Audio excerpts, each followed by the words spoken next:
Ako želite ojačati srednji sloj kojeg ste gotovo uništili stvaranjem zakona koji idu na ruku korporacijama, onda je nužno poticati obrtništvo i malo poduzetništvo, promicati ideje da ljudi ne budu zaposlenici nego vlasnici malih tvrtki, da stvaraju svoj život na tržištu neovisni o korporacijama koje jedu i melju sve oko sebe. Porezna opterećenja za takve male biznise moramo smanjiti na najmanju moguću mjeru. Smanjiti i pojednostavniti svaku birokratsku prepreku koja stoji na putu, jer je ključno shvatiti da se ljudi trebaju baviti svojim core biznisom, a ne besmislenom birokracijom.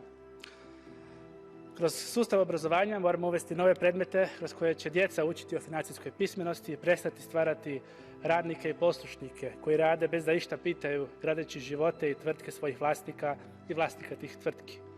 Ja znam da takav poredak ne ide na ruku ekipi iz Davosa, bogatim milijarderima poput Rothschilda ili Gatesa, ali smatram da je jedini ispravan put. U protivnom imamo mega fondove poput BlackRocka koji posjeduju skoro sve ili će uskoro posjedovati, a srednja klasa nam nestaje, tone i velika većina ljudi u siromaštvu se nalazi i ne zna naći put iz tog začaranog kruga.